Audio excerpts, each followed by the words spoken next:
Ya ibadi, wahai hamba-hambaku, inni haramtu zulma ala nafsi.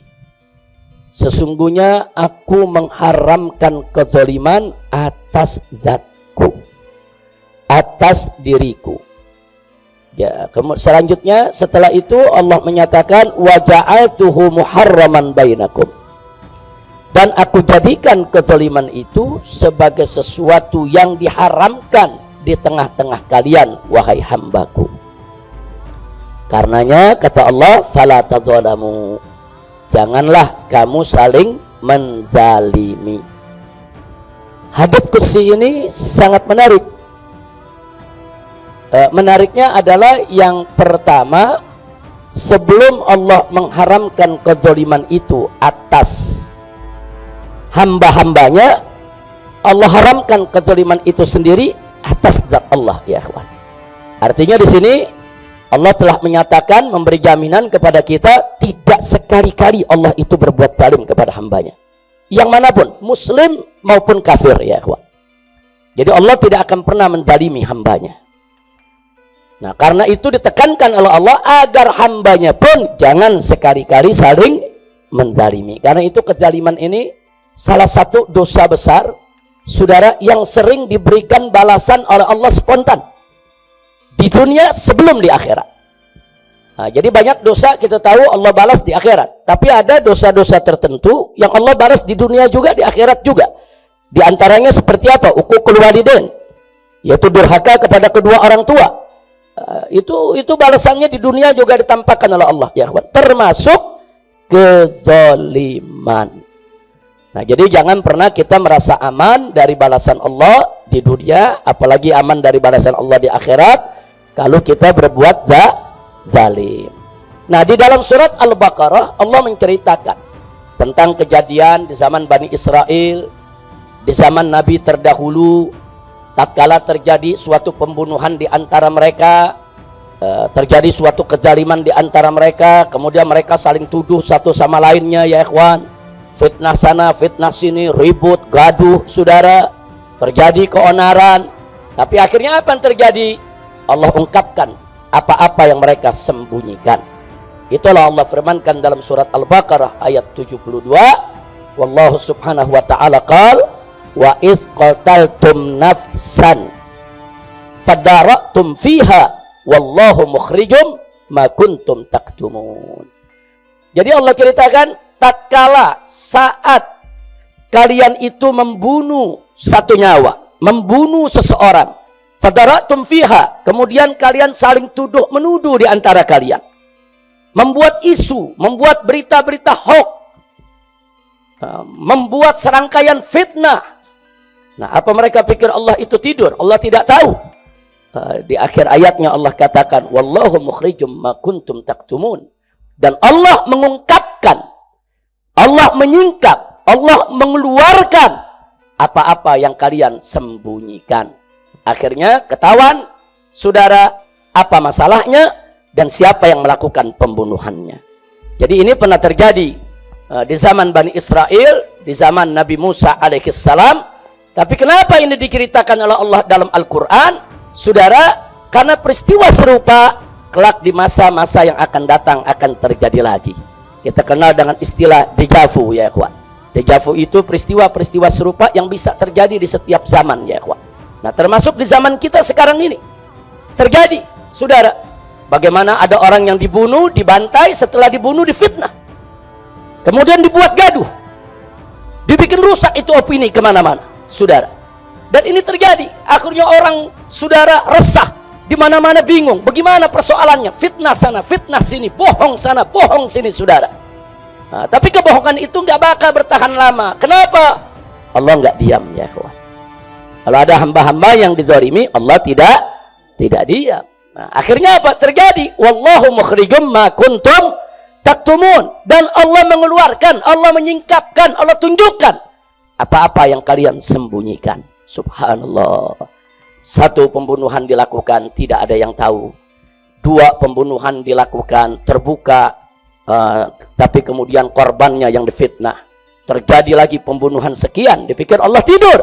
Akhirnya pada saatnya Allah ungkap pembunuhan yang terjadi saat itu, dan Allah ungkap juga pembunuhan-pembunuhan yang sebelumnya ya ikhwan. Allah akan ungkapkan. Episode ini belum selesai ya ikhwan. Nah, ini akan terus satu persatu Allah akan ungkapkan. Kenapa? Karena Allah tidak akan diam dengan kezaliman ya ikhwan. Nah, ini yang perlu kita sampaikan. Ingat, jadi judul tadi cukup menarik. Allah tidak diam. Jangan. Nah, itu satu kebiadaban kezaliman yang luar biasa. Orang setelah dibunuh kemudian difitnah ya ikhwan. Sementara yang dibunuh sudah tidak bisa bela diri lagi ya ikhwan. Orang habis dibunuh disalah-salahkan, kemudian menciptakan kebohongan sana, kebohongan sini, orang gaduh, huru-hara, saudara. Nah, ini terjadi di zaman Nabi Musa, bukan baru sekarang terjadi ya ikhwan. Tapi kemudian Allah ungkapkan kebenarannya. Alhamdulillah. Jadi nggak usah khawatir ya ikhwan. Allah tidak buta, Allah tidak tuli, Allah tidak bisu, Allah tidak akan diam, dan Allah tidak akan membiarkan kezaliman. Dan episode ini belum selesai. Allah akan ungkapkan semua satu persatu ya ikhwan, sampai semua menjadi terang benderang saudara, dan sehingga ini menjadi pelajaran bagi seluruh hamba-hamba Allah agar mereka tidak lagi mengulangi kezaliman. Kemudian bicara tentang pembunuhan ibadallah. Ini membunuh orang tanpa hak itu suatu dosa besar. Dosa besar, bukan dosa yang sembarangan saudara. Allah firmankan dalam surat An-Nisa ayat 93 saudara.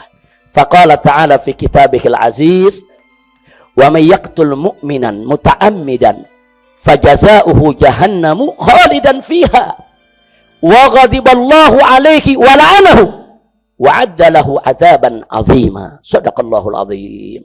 Dahsyat ini ayat ya kawan, peringatan dari Allah. Apa Allah nyatakan? Wa may yaqtul mu'minan muta'ammidan.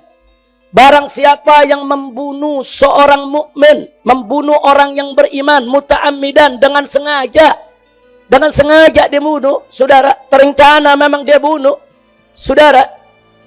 Apa Allah nyatakan? Fajazauhu, maka balasannya adalah jahannam, neraka jahannam, khalidan fiha, dan kekal di dalamnya ya ikhwan.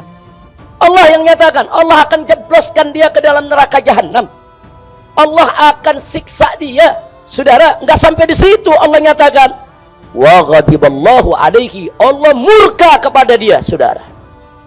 Enggak sampai di situ saja, wa la'anahu, Allah laknat si pembunuh tadi. Dan enggak sampai di situ, wa addalahu adzaban azima, Allah siapkan untuknya di akhirat sana azab yang begitu besar ya ikhwan. Nah, jadi enggak usah khawatir ya kawan. Kalau ada kezaliman semacam itu, tidak usah khawatir ya kawan. Tidak akan ada yang lolos dari balasan Allah Subhanahu wa ta'ala. Nah, karena itu ya kawan, kalau ada kezaliman, ada upaya kita mau dibunuh, atau keluarga kita mau dibunuh, atau guru kita mau dibunuh, atau sahabat kita mau dibunuh ya kawan, kalau kita bisa melakukan perlawanan, wajib kita melawan. Selamatkan kita punya nyawa ya kawan. Jangan kita diam, saudara. Jadi kalau terjadi kezaliman, pembunuhan terhadap orang-orang saudara yang tidak bersalah, wajib kita lawan ya ikhwan. Nggak boleh kita diam. Kezaliman itu harus dihentikan. Tapi manakala kita tidak punya kemampuan untuk melawan, kita tidak berdaya untuk melawan. Karena orang yang melakukan kezaliman itu memiliki aneka ragam kekuatan.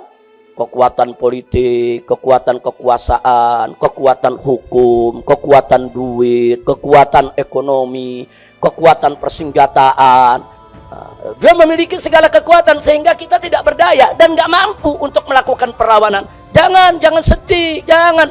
Masih ada satu senjata yang luar biasa Allah berikan kepada kita, yaitu doa. Nabi yang menyatakan dalam hadisnya, ad-du'a silahul mu'min. Doa itu senjatanya orang yang beriman. Subhanallah, Nabi mengambil istilah senjata. Senjata itu kan digunakan untuk membela diri, untuk menyerang, saudara, untuk menghantam kezaliman. Nabi mengistilahkan doa itu senjatanya orang yang beriman. Berdoa, mohon pertolongan kepada Allah. Nggak ada orang-orang zalim bisa melawan kekuatan Allah ya ikhwan. Doa itu silahul mu'min. Kalau sudah disebut silahul mu'min, berarti kekuatan doa nggak main-main, saudara. Berarti kekuatan doa itu bukan kekuatan sembarangan, saudara. Nah, maka itu kalau kita nggak punya kekuatan, kita lemah, kita tidak berdaya, kita hanya bisa pasrah, menangis kepada Allah. Jangan putus asa. Doa terus. Jangan berhenti dengan doa. Minta Allah Subhanahu wa taala agar menghancurkan semua orang-orang zalim. Saudara, maka itu ayo kita ajak semua untuk membaca selawat asghilidz zalimin bidz zalimin. Ayo sama-sama semua. Ayo Habib Hanif. Allahumma salli ala sayyidina Muhammad wa ashghil zalimin bizzalimin. Allahumma salli ala